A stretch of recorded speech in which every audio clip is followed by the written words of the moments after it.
kan bahwa kita akan membahas tentang etika, tinjauan umum etika. Oke, bagi yang kondisi sekitarnya mungkin nggak kondusif bisa di mute mikrofonnya, tapi kalau sekitarnya kondusif nggak apa-apa, nanti bisa langsung tanya. Jadi saya jelaskan, kalau mungkin Anda ingin bertanya langsung aja nggak apa-apa. Oke, kita membahas tentang etika. Apa sih etika itu? Nah, jadi kalau kita bicara etika secara harfiah atau makna katanya itu berasal dari dua kata Yunani, dari bahasa Yunani yang bunyinya hampir sama tapi beda artinya. Yang pertama adalah ethos. Ethos itu artinya adalah kebiasaan atau adat. Sedangkan yang kedua artinya adalah perasaan batin atau kecenderungan batin yang mendorong manusia dalam perilakunya.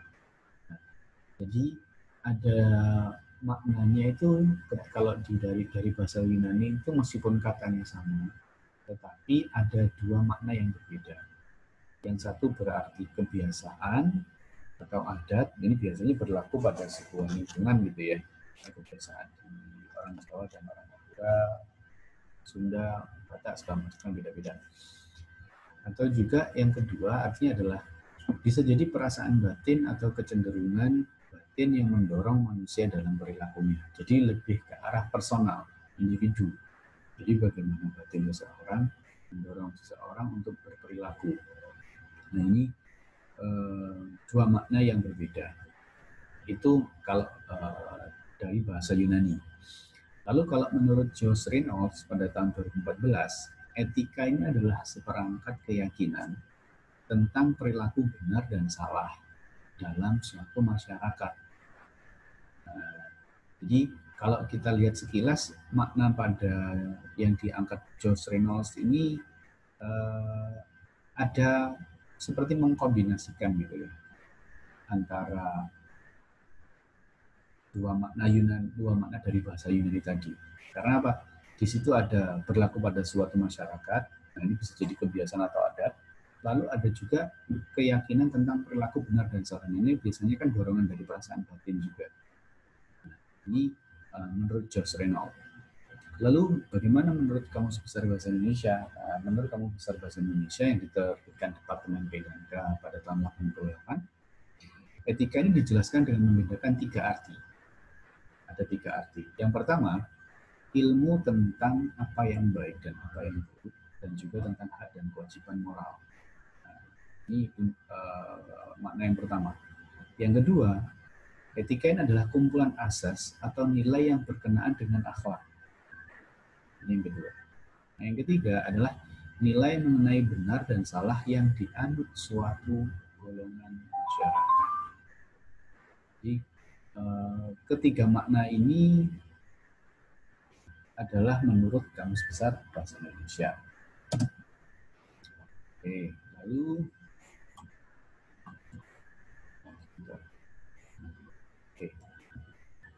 lalu ada etika, ada moral, ada hukum. Nah, tadi etika sudah kita bahas ya. Lalu ada moral. Apa moral itu? Jadi moral itu adalah keyakinan pribadi tentang seseorang tentang benar dan salah. Sedangkan istilah etika menggambarkan standarnya. Jadi yang diharapkan seseorang oleh sebuah kelompok. Jadi gini, kalau moral itu keyakinan seseorang tentang benar dan salah tanpa melihat misalnya kamu sedang ada di kantor atau mungkin di negara, di organisasi atau suku tertentu. Kalau namanya moral itu tidak mengenal batasan kayak organisasi, suku atau apapun.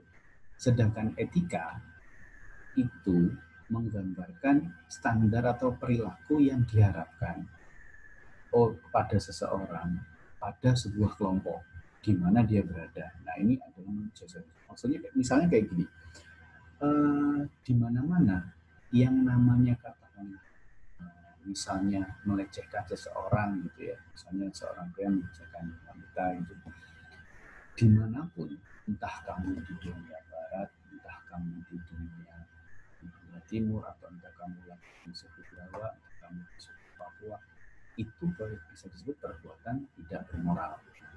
Jadi tidak peduli dimanapun kamu berada. Tetapi etika bisa jadi berbeda. Misalnya, kamu sedang hidup, kamu terbiasa hidup di dunia timur seperti di Indonesia, yang misalnya kalau menerima apa-apa, menerima pemberian dari seseorang atau apa mungkin dari orang yang lebih tua, itu menggunakan tangan kanan. Nah, lalu misalnya terus kamu melihat, kamu lagi pergi ke dunia barat gitu ya, kamu lagi misalnya lagi liburan ke Amerika gitu misalnya. Lalu di sana kamu melihat orang menerima pemberian barang dari seseorang itu menggunakan tangan kiri gitu. Nah, kalau mungkin menurut kamu itu sudah wah nggak sopan gitu ya. Oh, ini kamu dikasih apa barang kok nerimanya pakai tangan kiri gitu. Nah, menurutmu itu adalah perbuatan yang tidak beretika atau mungkin tidak sopan. Nah, ini karena padahal belum tentu karena apa? Standarnya berbeda. Standar di dunia barat dan standar di dunia timur itu berbeda. Nah, hal-hal seperti itulah yang membedakan mana sih yang moral, mana sih yang etika. Sampai sini kira-kira paham nggak maksud saya? Paham, Pak. Paham ya? Nah, jadi perbedaannya di situ. Jadi kalau etika itu biasanya berlaku pada sebuah kelompok tertentu. Kelompoknya ini macam-macam, bisa jadi sebuah negara, bisa jadi suku, bisa jadi sebuah organisasi, bisa jadi sebuah profesi. Nah, ini beda-beda. Lalu kalau moral tadi lebih general, nah, itu menurut Josh Renault ya. Lalu berikutnya adalah tentang hukum. Nah, hukum ini lebih tegas biasanya, karena hukum ini adalah standar perilaku gitu ya. Hukum adalah sistem peraturan yang memberitahu kita apa yang bisa dan tidak bisa kita lakukan. Hukum ini ditegakkan oleh satu set institusi. Nah, jadi ada polisinya, penegak hukumnya, ada pengadilannya, ada organisasi atau badan yang membuat undang-undangnya. Nah, jadi kalau hukum itu ngasih tahu nih ke kamu apa yang boleh dan nggak boleh kita lakukan. Jadi kalau kita secara perbuatan prakteknya ya mungkin kita coba apa praktekkan. Misalnya saya contohkan. Misalnya orang naik motor mungkin orang naik motor pelan-pelan, katakanlah kecepatannya standar gitu ya.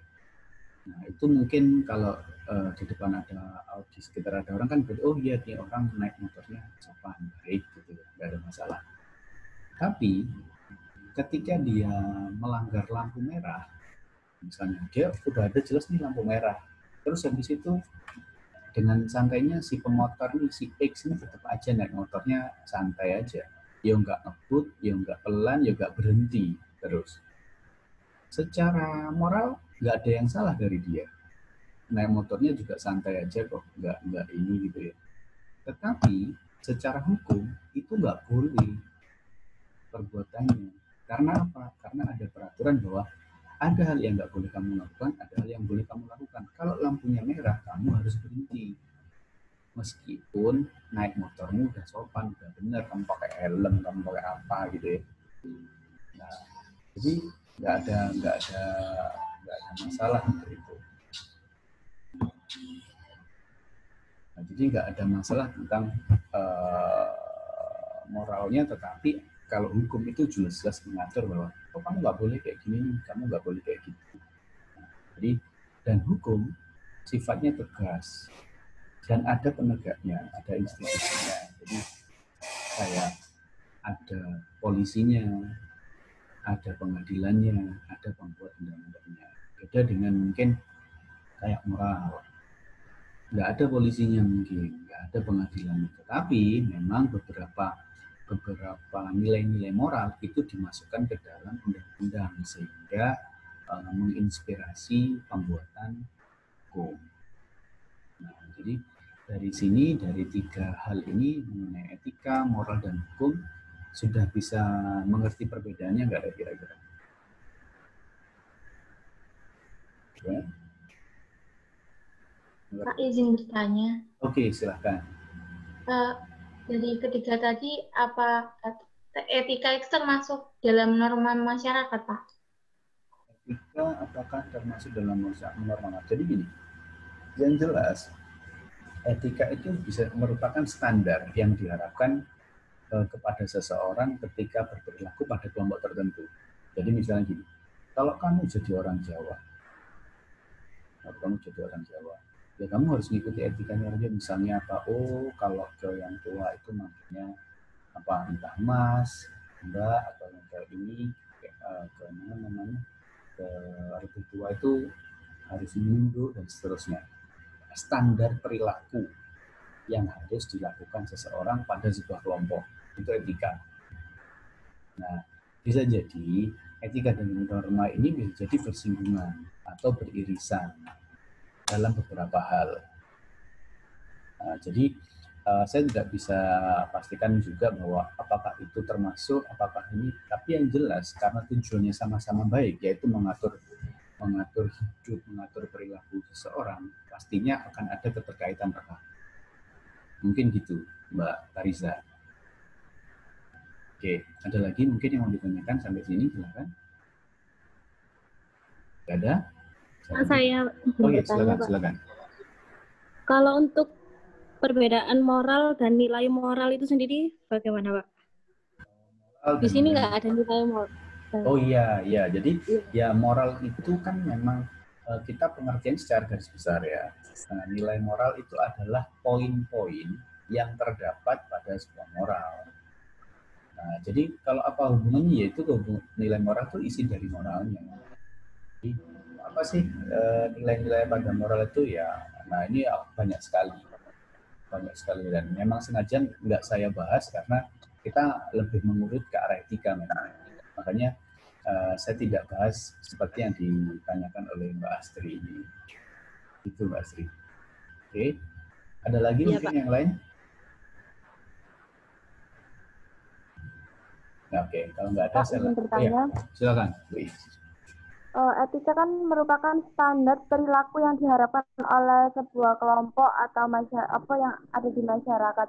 Nah, itu bisa diartikan sebagai sebuah adat tidak sih, Pak? Maksudnya kan adat kan juga merupakan sebuah standar perilaku yang kita miliki dalam sebuah lingkup tersebut.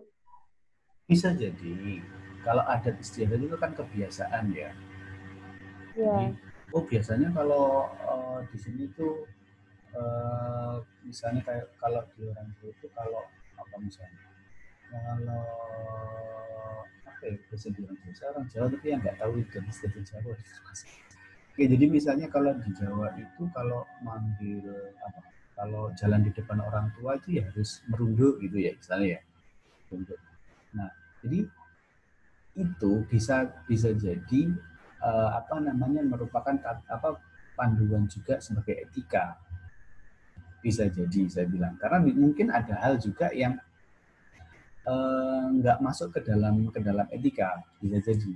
Makanya karena ini bergeraknya ke arah yang sama-sama baik adat, tadi moral, terus tadi norma, kan pasti akan ada banyak irisan.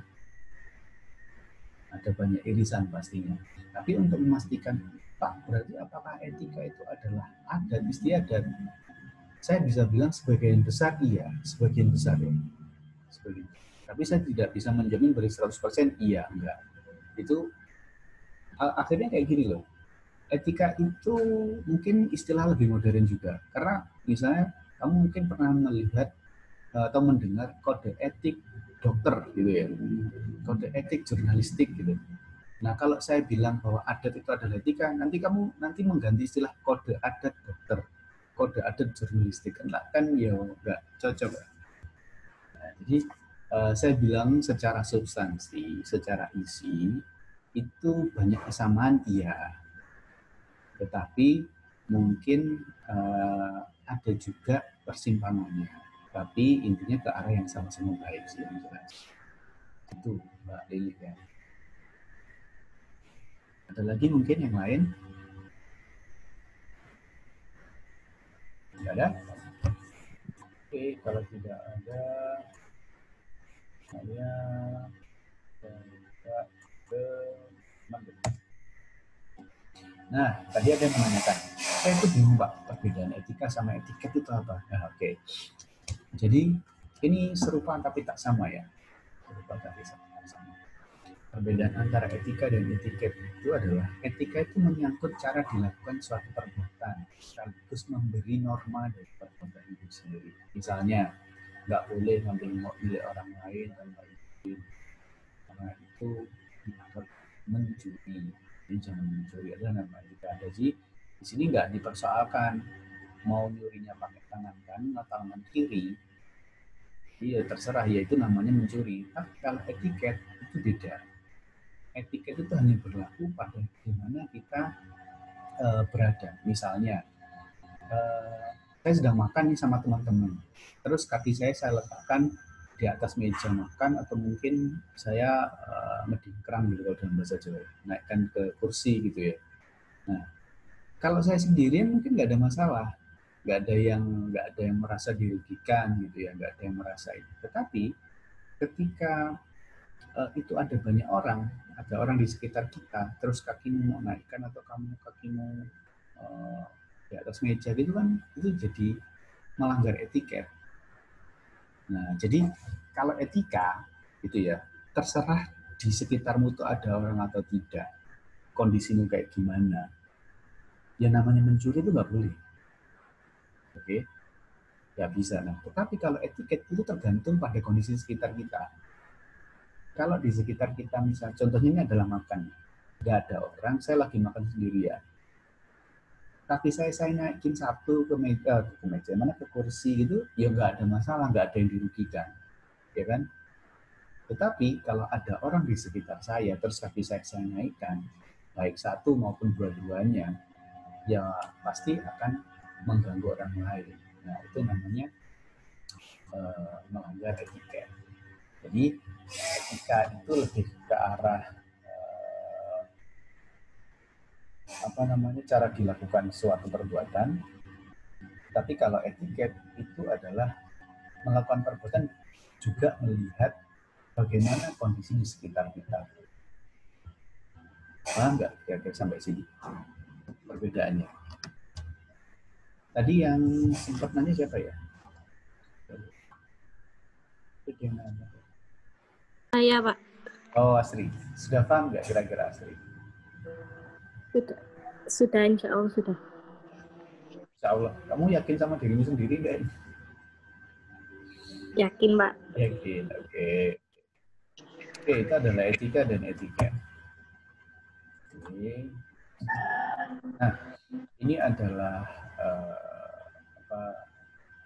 bagaimana hierarki sebuah etika diturunkan. Jadi etika itu mungkin memang seperti yang saya bilang tadi bahwa standar pada sebuah kelompok gitu ya. Tetapi juga kalau kita breakdown gitu, itu ada banyak sekali. Etika itu dibagi menjadi etika umum dan etika khusus. Etika umum itu membahas prinsip-prinsip moral dasar. Lalu etika khusus itu menerapkan prinsip-prinsip dasar pada masing-masing kehidupan manusia. Jadi kalau etika umum itu membahas moral-moral dasar, ini lebih general. Kalau khusus, ini dilihat dulu bidang kehidupannya. Ada yang individual, ini menyangkut kewajiban dan sikap manusia terhadap dirinya sendiri. Jadi diri kita sendiri itu juga punya hak sebenarnya. Bagaimana kita memperlakukan diri itu ada. Lalu juga etika sosial. Tadi ada individu, ada sosial, jadi mengenai sikap dan kewajiban serta pola perilaku sebagai anggota masyarakat. Nah, di etika sosial ini ada banyak. Ini saya sebutkan ada yang etika kepada sesama, etika terhadap keluarga, etika pada profesi kita, etika berpolitik, etika bermasyarakat, etika pada ideologi. Nah, kita spesifik pada etika profesinya. Nah, jadi dari yang tadi kita bahas tentang etika segala macam, nah kita akan fokus pada etika profesi ini. Jadi tadi kan sudah kita bahas bahwa etika itu adalah standar perilaku yang diharapkan seseorang pada sebuah kelompok masyarakat, sebuah kelompok gitu ya, baik itu masyarakat, organisasi atau apapun itu. Nah, kita akan menuju pada etika profesi, yang artinya adalah standar kode etik pada profesi tertentu, standar perilaku pada profesi tertentu. Nah, itu yang akan kita bahas di mata kuliah ini.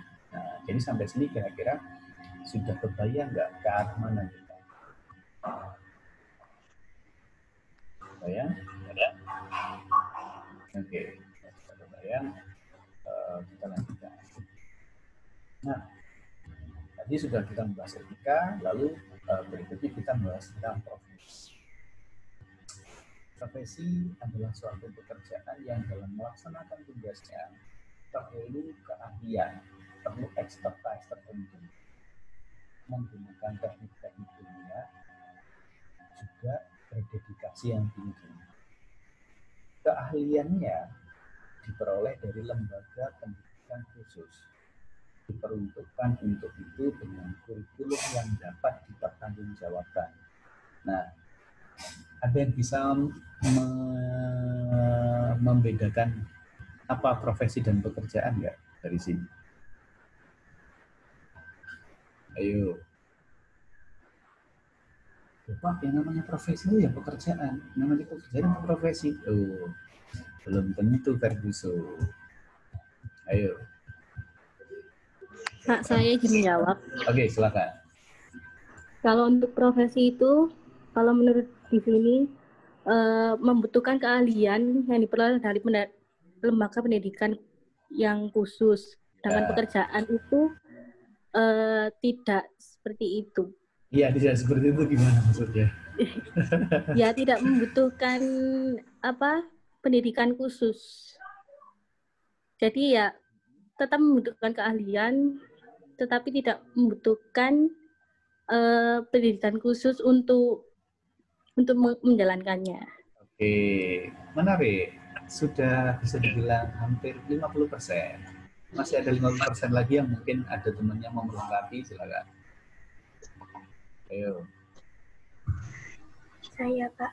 Ya, silakan. Yang mana orangnya ini? Karyanti, Pak. Oke, silakan. Profesi itu mengandalkan suatu keterampilan atau keahlian khusus, sedangkan sebuah pekerjaan tidak membutuhkan latar belakang pendidikan. Profesi dilaksanakan sebagai suatu kegiatan utama, sedangkan pekerjaan dapat dilakukan dengan paruh waktu. Menarik, oke. Jadi 70%, masih ada 30% lagi, ayo. Jadi Astri nambahin, terus Mbak Barsen nambahin, terus 70%. Tinggal 30% lagi, ayo. Ayo.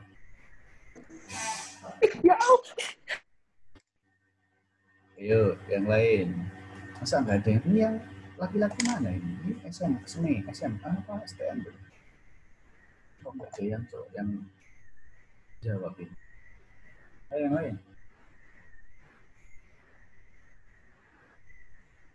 Kalau profesi itu memiliki lisensi, Pak. Oke. Terus? Terus paham tentang kode etik, sudah pernah melakukan pelatihan, dan pendidikannya itu sudah ada sertifikatnya gitu. Oke, saya bisa bilang 80-90%. Terima kasih, Yosa. Jadi, apa yang disebutkan teman-teman kalian tadi sudah mendekati benar. Cuma akan saya lengkapi dengan jadi, betul bahwa yang namanya profesi itu butuh pendidikan tertentu. Butuh pendidikan khusus di bidang tertentu. Terserah tertentu ini di bidang apapun. Entah itu sebagai dokter, pengacara, mau programmer, apapun. Oke, yang jelas pendidikan khusus. Ada teknik ilmiahnya, ada lembaganya, ada kurikulumnya yang bisa dipertanggungjawabkan. Tetapi pekerjaan, kalau pekerjaan itu lebih kepada upaya manusia untuk memenuhi hajat hidupnya. Jadi misalnya, seseorang bekerja untuk menghidupi ayah, menghidupi keluarga gitu, dengan bekerja gitu. pekerjaan atau bekerja itu lebih kepada usaha manusia untuk mendapatkan imbalan atau yang secara garis besar memenuhi hajat hidup tuannya. Itu adalah pekerjaan. Jadi, Bapak, tapi kan profesi juga tujuannya salah satunya untuk dapat uang. Iya, betul. Secara tujuan sama. Salah satunya adalah untuk mendapatkan imbalan pemenuhan hajat hidup. Tetapi ada perbedaan di sisi keahlian dan pendidikannya. Jadi kalau profesi itu udah pasti sebuah pekerjaan, tapi pekerjaan itu belum tentu profesi. Nah, secara kurang lebih seperti ini. Misalnya kayak gini, seorang dokter dan seorang dukun misalnya gitu ya. Ini sering saya contohkan. Seorang dokter itu untuk menjadi dokter itu ada keahlian tertentu yang dia harus paham betul. Lalu dia ada teknik-teknik ilmiahnya, dia berdedikasi, iya. Lalu ada lembaga pendidikannya juga, gitu ya. Ada kampusnya, ada ikatan profesinya, ID, Ikatan Dokter Indonesia, terus kurikulumnya itu bisa dipertanggungjawabkan. Jadi misalnya, kenapa kok kalau orang kayak gini dikasih paracetamol? Kenapa kalau kondisi kayak gini dikasih antalgin dan segala macam? Ada dasar ilmiah dan bisa dipertanggungjawabkan kurikulum. Lalu bagaimana misalnya dengan dukun misalnya? Apakah ada lembaganya? Apakah ada sertifikasinya? Apakah ada kurikulumnya? Nah, ini kan juga jadi pertanyaan. Jadi padahal sama-sama pekerjaan, kan ada yang bekerja sendiri. Iya ada. Jadi sama-sama bekerja, tapi yang satu bisa disebut sebagai profesi, yang satu hanya bekerja. Karena nggak ada ikatan dukun Indonesia itu juga. Yang ada itu ikatan dokter Indonesia. Sama-sama ID misalnya. Jadi dari situ Anda bisa melihat perbedaan profesi dan pekerjaan. Sampai gini kira-kira apa enggak ya maksud saya? Gimana? Perbedaan profesi dan pekerjaan?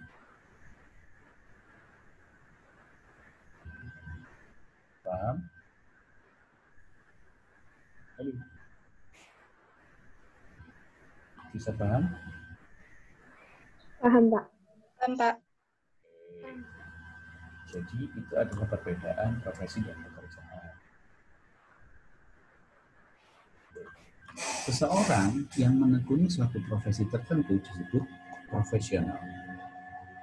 Orang yang sedangkan profesional sendiri punya makna yang mengacu pada sebutan orang yang menyandang suatu profesi dan sebuah sebutan tentang penampilan seseorang. Penampilan di sini bukan penampilan selalu dalam kondisi fisik enggak ya, tapi lebih ke arah unjuk kerja sesuai dengan profesinya. Jadi misalnya, si itu loh dokter itu loh kerjanya profesional. Nah, kalau kita bicara kerja profesional berarti dia itu kerjanya bagus sesuai dengan profesinya, tidak menyalahgunakan, tidak melanggar aturan. Nah itu disebut orang itu profesional. Jadi profesional itu bisa dimaknai sebagai penampilan seseorang dalam mewujudkan unjuk kerjanya.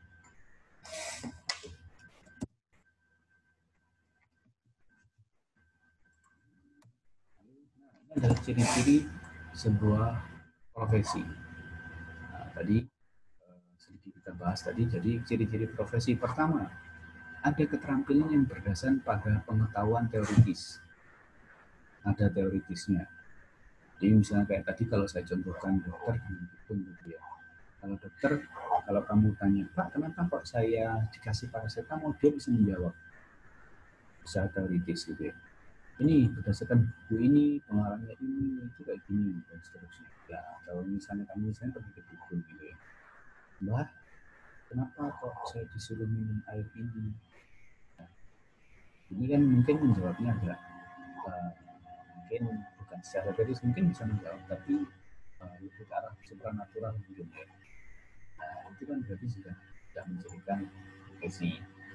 Lalu ada asosiasi profesionalnya. Nah, contohnya ada ID, Ikatan Dokter Indonesia, pun tidak ada Ikatan Dokter Indonesia. Jadi dari situ sudah kelihatan perbedaannya. Lalu ada pendidikan yang ekstensi.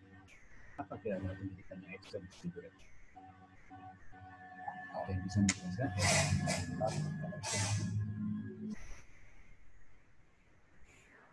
Higher extension, tahu maknanya?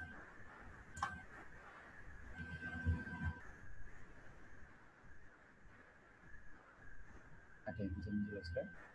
Kira-kira atau menebak lah. Pendidikan yang ekstensi.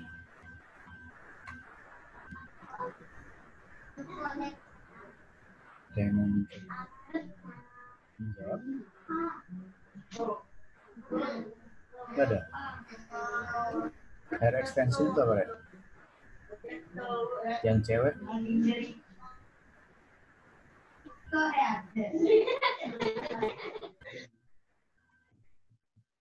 Extension itu apa? Masa nggak tahu hair extension yang cewek?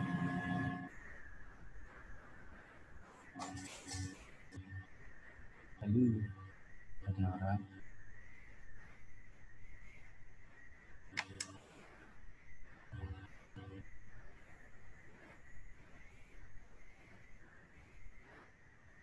bisa nggak dengar hair extension? Pernah dengar? Perpanjang enggak? Perpanjang ya, betul Safira. Jadi apa jadi maksudnya pendidikan yang ekstensi? Pendidikannya diperpanjang, Pak? Iya, betul. Maksudnya adalah secara harfiah pendidikannya itu panjang, perpanjang. Ini saya beri gambaran. Anda mulai dari, Anda itu PAUD apa TK? Generasi yang PAUD apa TK? TK. TK ya, oke. Pak. TK, jadi Anda mulai dari TK. TK itu membahas tentang bermain gitu ya, pokoknya bermain. Lalu SD membahas hal-hal yang lebih umum gitu ya, umum. Kita lihat aja mata pelajarannya kan ada IPA gitu ya, IPA. Lalu ketika masuk SMP, IPA itu dipecah jadi berapa? Ada biologi, fisika, kimia ada nggak SMP? Ada ya. Nah, jadi dari situ aja IPA sudah pecah jadi 3. Spesifik. Lalu ketika dipecah itu kan jadi lebih spesifik kan materinya. Biologi dan sebagainya. Lalu ketika SMA sudah ada pemecahan lagi ke arah yang lebih khusus, dibedakan kan, ada yang masuk IPA, ada yang masuk IPS gitu ya kalau SMA ya. Kalau yang ke SMK, ke STM kan ada yang jurusan itu, jurusan KPL dan segala macam gitu ya. Kan intinya apa? Pendidikannya kan makin mengerucut gitu ya. Ketika kalau aku iya daftar. Kalau aku pengen milih gitu ya, misal ya, enggak ini bukan kalau ada software dari software tidak semuanya ada. Yang mungkin ini jangan lupa di mute dulu ya mikrofonnya. Kasihan. Juga nggak ngerti tadi ngomong apa saya juga nggak ngerti. Oke, saya lanjutkan. Tadi dari SMA. Oke, dari SMA pendidikan Anda sudah lebih mengerucut lagi. Anda dipisahkan menjadi IPA atau IPS. Kalau di STM jurusannya apa kan gitu ya. Lalu ketika Anda kuliah, Anda masuk kuliah itu kan nggak kayak masuk SMA atau SMP ya. Kalau Anda masuk SMA kan ya udah saya pokoknya daftar ke SMA 1 gitu. Ya udah gitu kan. Tapi ketika masuk ke universitas, Anda kan disuruh pokoknya saya masuk UNED. Loh, nggak bisa kayak gitu toh. Masuk UNED itu mau masuk fakultas yang mana, prodi mana. Kan gitu ya. Oh Pak, saya mau masuk UNED fakultas ilmu komputer. Oke. Dari fakultas ilmu komputer mau masuk prodi yang mana? Oh mau masuk prodi SI misalnya, sistem informasi. Nah, intinya apa berarti kalau kita bisa lihat dari Anda sampai sekarang Anda masuk kuliah, pendidikannya itu semakin melebar atau mengerucut?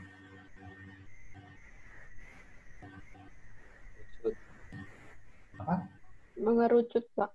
Ya, mengerucut, Pak. Lebih spesifik gitu ya, lebih spesifik bidangnya. Nah, sampai situ juga sampai SI, menurut Anda mungkin kalau nanti masuk SI ya jadinya mungkin nanti profesinya ya programmer. Enggak gitu dok. Sampai SI pun itu ada banyak sekali, kalau nggak banyak ya banyak sekali. Banyak sekali profesi yang bisa nanti ditempuh. Nah, sehingga apa? Ketika misalnya Anda lulus nanti 4 tahun lagi, katakanlah 2024 gitu ya, misalnya Anda lulus gitu ya. Kok saya nggak dengar suara amin ya? Nggak ada yang mengaminkan. Jadi, Amin. Satu orang lulus 2024. Amin. Dua orang, tiga orang. Amin. Amin ya Allah. Oke. Jadi misalnya nanti 4 tahun lagi Anda lulus, terus habis itu Anda keluar, oke, saya lulus, saya punya gelar sarjana Eskom. Apakah itu sudah menjadi profesi? Belum, saya bilang belum. Kenapa? Karena Anda harus perlu lebih spesifik lagi. Anda butuh pendidikan yang lebih spesifik lagi. Itulah kenapa ada pendidikan yang ekstensi pada ciri-ciri profesi. Misalnya gini, ketika Anda sudah di sistem informasi, terus Anda menentu salah satu profesi yang ada di sistem informasi itu adalah programmer. Nah, programmer ini mau jadi programmer apa? Kan banyak sekali bahasa pemrograman, mulai dari Java, PHP, dan segala macam .NET, C# dan segala macam, banyak sekali. Nah, di situ Anda harus lebih spesifik lagi. Berarti apa? Anda kalau ingin menekuni sesuatu harus lebih spesifik lagi ke bidang itu. Misalnya, nanti setelah lulus SI atau mungkin secara paralel, saya akan menempuh pendidikan khusus programmer Java, misalnya gitu. Nah, Anda bisa ikuti itu. Nah, itulah yang disebut pendidikan yang ekstensi. Jadi pendidikan tidak hanya putus dari sini, enggak, Rek. Untuk menjadi seorang profesional dan profesi, itu Anda perlu pendidikan dan lebih panjang. Itu perlu. Jadi enggak cukup nanti gelarnya Eskom terus bisa menjenjang gelar profesional atau profesi, enggak bisa. Anda perlu lebih tinggi lagi. Misalnya jadi salah satunya programmer, bisa jadi nanti mungkin yang ingin jaringan, nanti saya mau ambil sertifikasi Cisco, misalnya gitu ya. Sertifikasi informatik, nah itu kan lebih profesional. Nanti bisa nanti ketika Anda misalnya di jaringan Cisco, apakah terus langsung enggak? Pasti akan ada spesifikasi lagi. Anda mau jadi apa nih, network admin, apakah mungkin security, security segala macam, banyak lagi ya. Nah, intinya adalah salah satu ciri-ciri profesional atau sebuah profesi adalah pendidikannya ekstensi dan lebih mengerucut, itu pasti. Jadi nggak bisa cuma cukup sampai di sini, enggak. Nah, dari sini saya harap Anda mulai paham bahwa langkah Anda sekarang di sini itu sudah tepat. Anda sudah masuk lebih mengerucut pendidikannya ke fakultas ini, ke prodi ini. Tetapi jangan berpuas diri sampai sini, masih banyak yang lain, masih banyak terusan pendidikannya. Oke, sampai sini kira-kira paham? Paham ya? Paham, Pak. Oke. Berikutnya adalah adanya ujian kompetensi. Jadi seseorang bisa dinyatakan profesional menjadi profesi, salah satunya adalah dia lulus ujian kompetensi. Kenapa kira-kira kok ujian kompetensi? Nah, di negara kita ujian kompetensi dan masih banyak negara lain ini merupakan sebuah bentuk untuk mengukur seseorang itu apakah sudah layak menyandang gelar profesi tersebut. Nah, Anda bisa bayangkan misalnya begini deh, seorang dokter. Misalnya di negara ini dokter itu kuliah tapi nggak ada ujiannya misalnya. Pokoknya kalau ikut kuliah lulus gitu. Kira-kira nanti kalau Anda sakit, Anda masih percaya sama dokter nggak? Kira-kira. Tidak, Pak. Nah, kenapa, Li? Soalnya kan di situ kita belum tahu keahlian dokter ini tuh memang ahli atau tidak, seperti itu. Jadi akhirnya kita nggak tahu nih orang ini betul-betul sesuai standar dokter enggak, kan gitu ya. Kita nggak tahu keahliannya itu sudah mumpuni apa enggak. Jangan-jangan selama ini dia kuliah TA, titip absen toh, jangan-jangan gitu ya. Jangan-jangan selama ini kuliah dengerin zoomnya gurunya atau dosennya tapi ditinggal kemana, camnya dimatikan, atau mungkin kameranya pakai video dok gerak-gerak gini dok, tapi orangnya nggak ada. Nah, kayak gitu. Untuk menjaga kualitas, makanya dibutuhkan ujian kompetensi.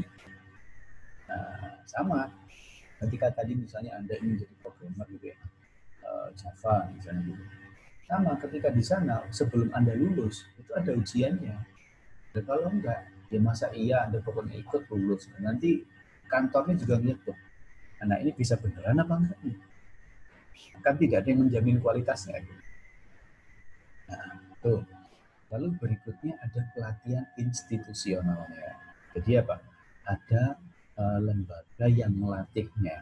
Nah, kayak misalnya, biasanya kalau dalam dunia IT itu yang melatih itu ya vendornya. Jadi misalnya Anda, saya mau fokus ke Java, programmer Java. Oh ya, nanti yang menyelenggarakan, ada pelatihannya itu yang menyelenggarakan Oracle. Karena sekarang Java di bawah Oracle. Saya mau juga database ini Oracle, ya di Oracle ada itu pelatihan institusionalnya ada. Oh, saya mau jaringan mau ke mikrotik atau situ, nah terserah, nanti juga beda vendor, biasanya juga beda cara pelatihannya, tapi intinya masing-masing ada pelatihannya, ada institusinya, jadi nggak sembarangan ujiannya. Lalu ada lisensinya. Nah, biasanya salah satu ciri profesi itu ada lisensinya, Rek. Jadi misalnya gini ya, bukan berarti misalnya Anda lulus, terus habis itu Anda ikut di program Java gitu ya. Anda katakan lulus tahun 2024, Anda lulus, terus habis itu dapat sertifikat lisensi sebagai programmer Java profesional, dan misalnya udah advance gitu. Nah, sertifikat Anda tadi, lisensi Anda itu biasanya juga ada durasinya. Bukan terus berarti terus selamanya terus Anda dinyatakan advance di bidang itu, enggak. Lisensi itu biasanya ada durasi, entah per 1 tahun, 2 tahun, itu expire, dan Anda harus ikut ujian ulang untuk menempuhnya. Nah, ini juga salah satu upaya lembaga profesional untuk menjamin kualitas anggotanya. Jadi biar ya siapa tahu setelah 2 tahun mungkin dia nggak kerja lagi di bidang itu, jadi dia lupa. Siapa tahu setelah sekian ini jumlah atau durasi beda-beda ya, selalu sama. Misalnya tadi 2 tahun, misalnya setelah 2 tahun ada yang dia tetap bekerja di bidang itu, tapi bisa jadi kualitasnya menurun. Nah, dan segala macam. Jadi salah satunya untuk menjaga kualitas tadi adalah dengan adanya lisensi. Nggak semua orang sama. Jadi untuk menjaga gitu. Lalu berikutnya itu ciri-ciri profesi ada kode etik.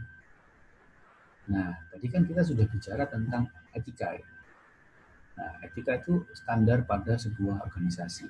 Nah, tanda profesi juga ada. Salah satu yang mencirikan profesi itu ada kode etiknya. Sehingga apa? Kalau ada kode etiknya, mau misalnya begini, kamu ke dokter manapun, entah kamu lagi sakit di Jakarta, lagi sakit di Papua, di Amerika segala macam, perlakuannya akan sama atau tidak kira-kira? Sama. Sama, pasti. Oh, dicek dulu, didiagnosa, dicari tahu dulu diagnosanya, didiagnosa, terus habis itu dikasih obat, kemudian gitu ya. Nah, itulah yang akhirnya membuat kita nyaman, bahwa apa? Tenang aja, kemanapun kita pergi ke dokter, pasti perlakuannya sama kok, nggak akan dibeda-bedakan. Sehingga apa? Kualitasnya terjaga. Nah, beda soal misalnya kamu mungkin lagi sakit ke terus dukun gitu ya. Dukun. Nah, kira-kira antar dukun itu apakah sama?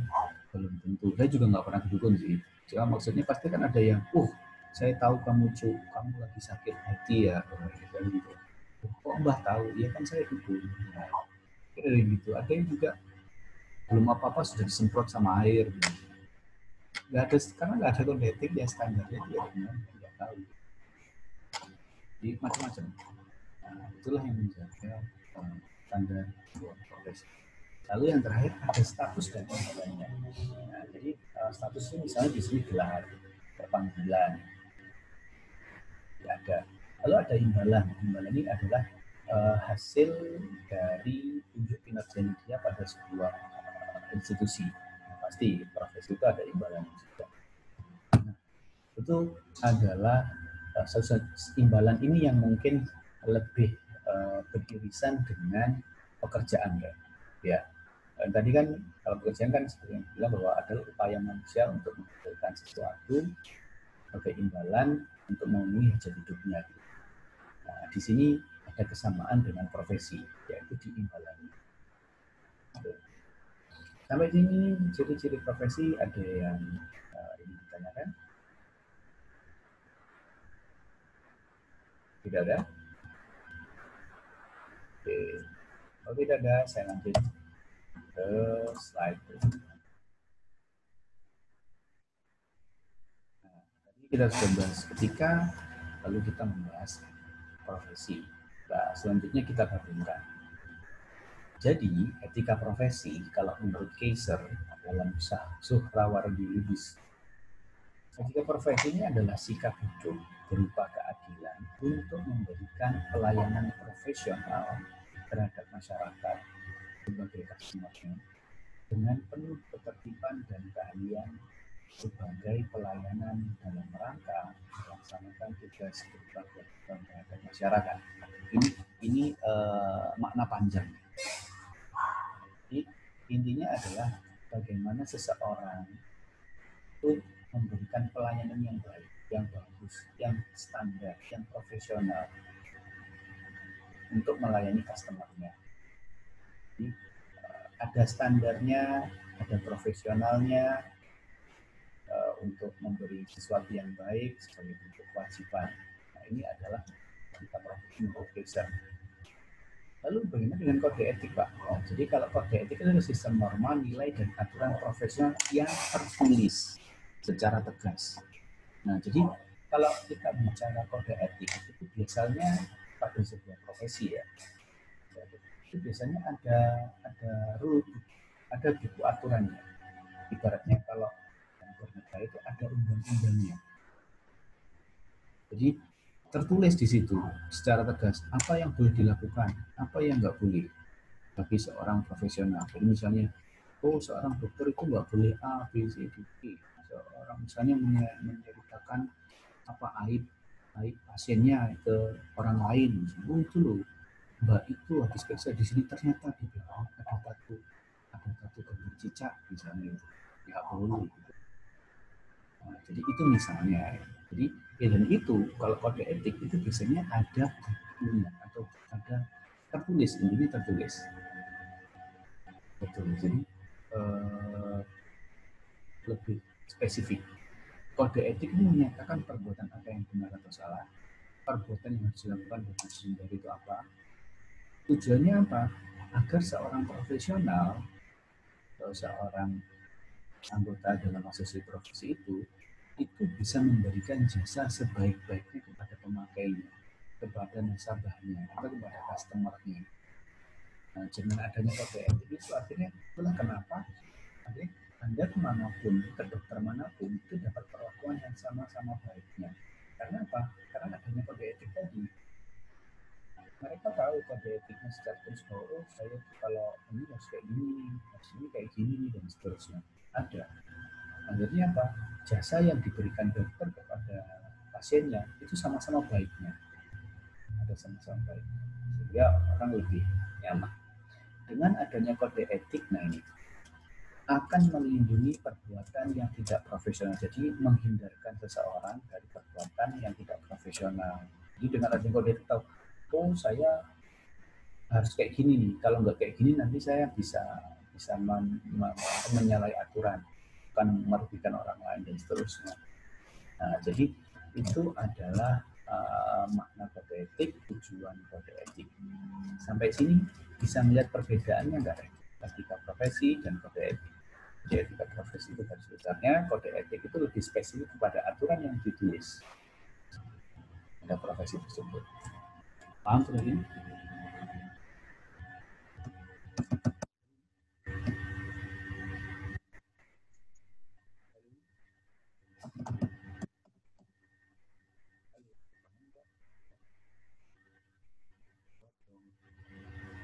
Saya nggak ngomong sendirian terus. Paham? Paham, Pak.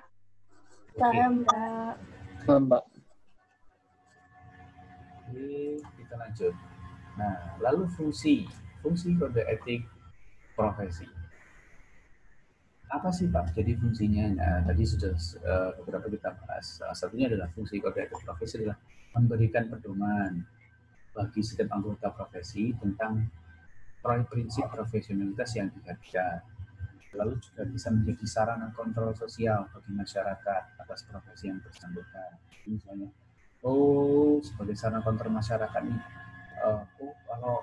kalau kita tahu kode etiknya, misalnya kita tahu kode etik kita bisa mengontrol, melanggar itu ini tidak sesuai dengan kode etik nomor sekian, misalnya kayak gitu. Jadi kan jelas karena ada aturan yang tertulis.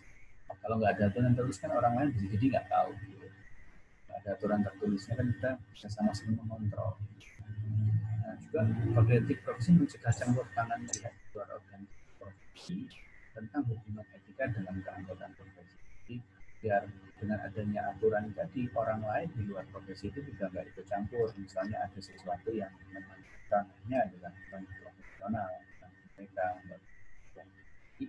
intinya fungsi dari kode etik itu memberikan garis yang jelas, harus kemana dia berjalan, harus ngapain dia, dan orang lain juga melihat garis yang sama juga, sehingga tidak rancu.